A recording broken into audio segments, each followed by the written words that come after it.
What's up, everyone? It's your boy Osito and his adventures, and today we're back with with another banger.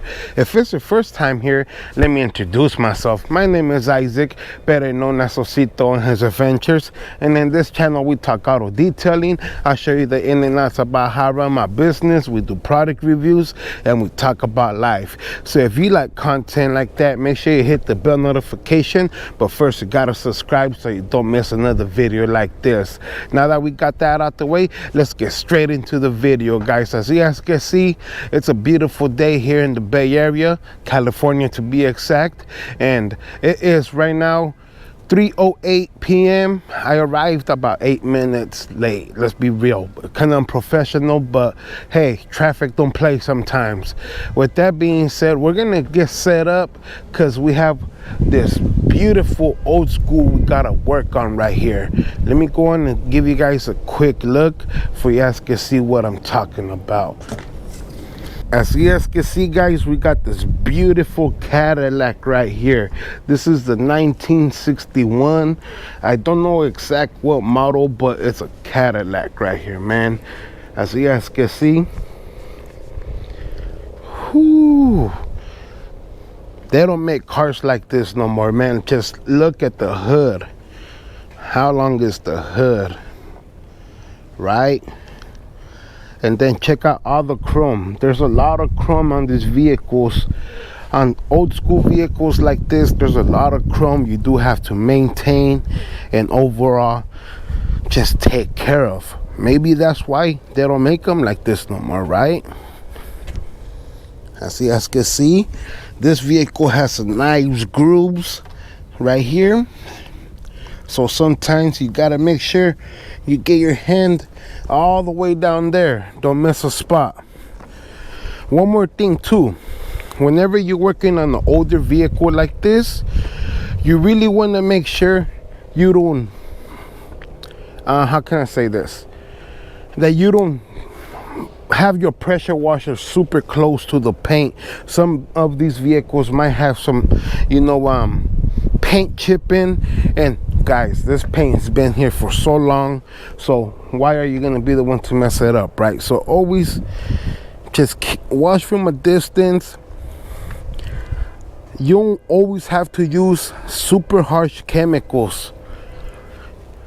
Plus, this vehicle is well maintained. This is one of those vehicles where, you know, they love waiting for the weekend just to take a nice little cruise, you know, chill, go to the park, go to the drive-ins here in San Jose, California. You get the vibes. Also, the inside's always fairly easy to clean on old schools. There's not a lot of hidden compartments like there is on these newer ones, but just be gentle with your seats. You know, you don't want to be too aggressive. As you can see, all we're gonna do is hit it with some Interior Express, finish it off in the inside, vacuum, wipe down, and then for the outside we're gonna do 100% wash, deep clean the wheels, make sure that we leave the white wheels nice and clean. Careful with this.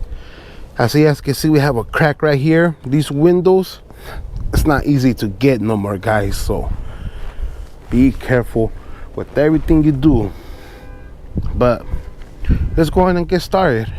But before we do, guys, can we talk about these iconic fin tail lights? This is back in 1961. It's the year that they Cadillac ended up going from the bigger, taller wings, or fins I should say, down to these right here. So when they brought these out, it changed out the look completely. So let's go on and get started. Let's set up. You know, I got tire cleaner and everything, but I had to stop and get some of this just for the white walls. Back in the 60s, Cadillac was a luxury brand here in America.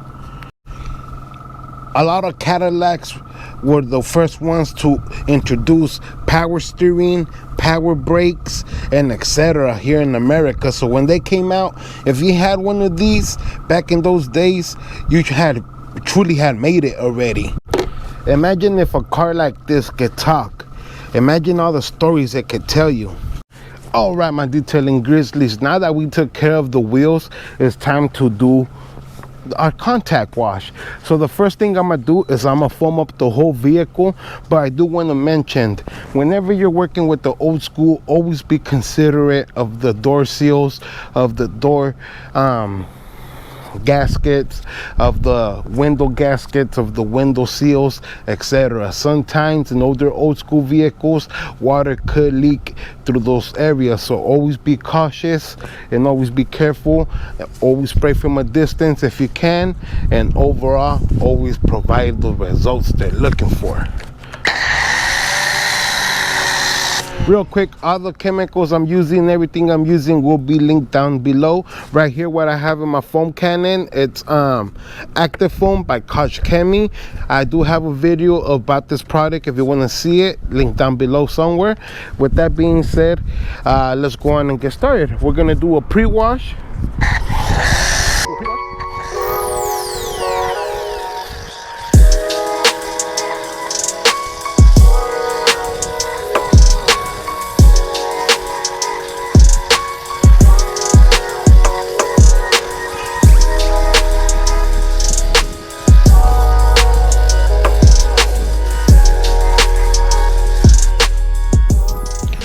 So this vehicle was not super dirty, right? There was not a lot of road grime, a lot of dead bugs, etc. So I went straight to my Active Foam. I know earlier I said to not use super strong chemicals, but you know, you gotta do what you gotta do sometimes in certain situations. So if this vehicle was in worse condition, if there would have been a lot more bugs or anything, I would have also possibly do a little rinse for the vehicle. It's not super hot, and then I would basically spray down some dark furry diluted 4:1, let it do its thing a little bit, and do my foam process over the dark furry. That way we can let that basically do its thing a little bit longer. With that being said, it's not too hot right now. It's possibly around 78 degrees, a little bit of breeze. So I'm just letting the Koch-Chemie do its thing. Right now, we're gonna rinse off, and we will be back to do our contact wash. When we do our contact wash, what we are gonna do is basically throw 4 wash mitts, basically 1 in each corner. And then from there we're gonna foam on and just go to town. Why am I gonna use 4 wash mitts? That's because it gives me basically 8 wash medias, so I can flip it over and I have a clean surface. I am not using an extra bucket with water for my chemicals, for my soap. I'm basically just using my foam and my wash mitts. As you guys can see, from a distance, right? Paint areas, you know, you're a little bit more better, you know, there's not much risk, but that's why I say that, because look at that right there. You see that? Some older vehicles will have little cracks like that. Does it mean that water goes through all the time? No. Does it mean that you shouldn't care and you should not give a F? No. In fact, you should care a little bit more.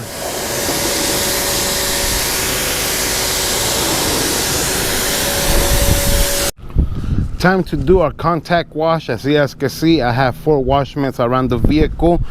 Whenever I'm done with one panel, or basically 1/4 of the vehicle, I'll flip it over, I'll get to the next quarter, grab my other wash mitt, and we'll continue going around the vehicle.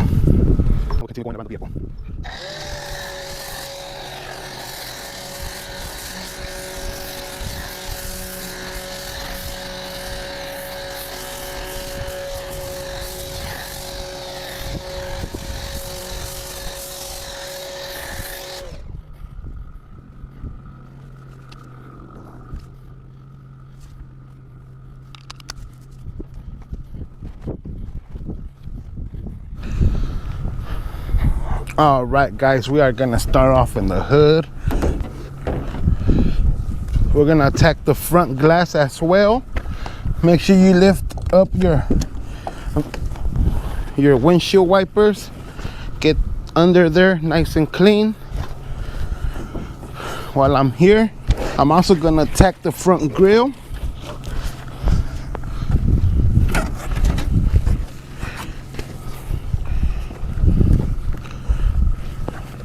As you can see, my wash media hasn't gone to the bottom rockers until now. So I'm gonna flip over. I have a clean surface right there. We're gonna continue doing this whole door. Now we got the whole door. Now let's do the bottom rocker. This wash mitt is now dirty. So what am I gonna do? I'm gonna leave it right there. I'm gonna grab my other one. This one's clean. Let me set the camera. There we go. Now we're gonna continue.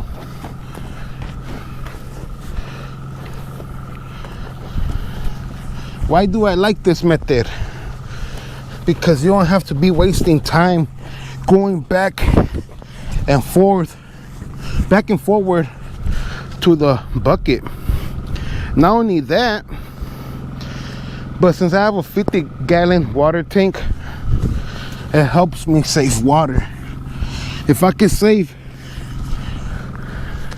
about 10 gallons per vehicle, whatever the case may be, 5 gallons, anything, that helps me be able to be out there and get another vehicle lined up. So if I get another wash, more money for the honey.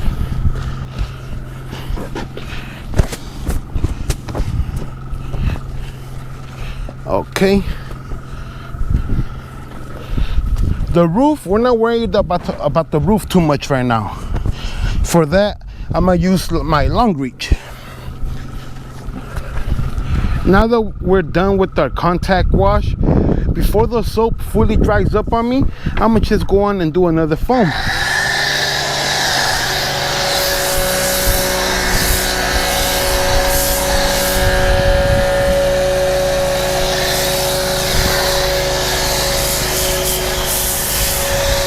Now that we got some extra lubrication, basically our foam, we're gonna do the top areas. And look, guys, look how long is this trunk, man.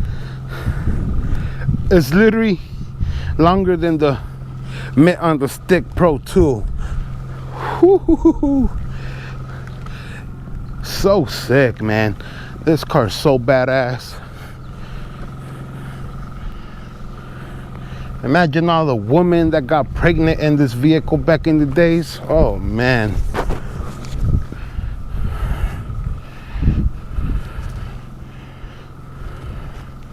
And you know, whenever we see these vehicles out in the street, you can't help but recall or just imagine how awesome those days must have been, right?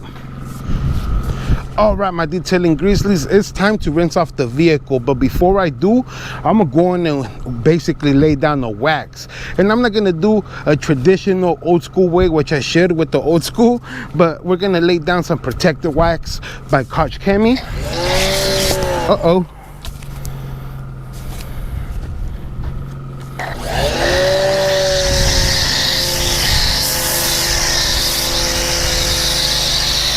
All right, my detailing grizzlies, time to start rinsing off.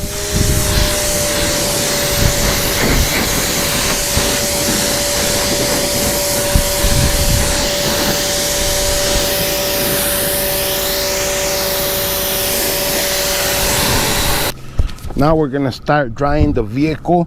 Always start off with the windows, especially wherever the sun is hitting at.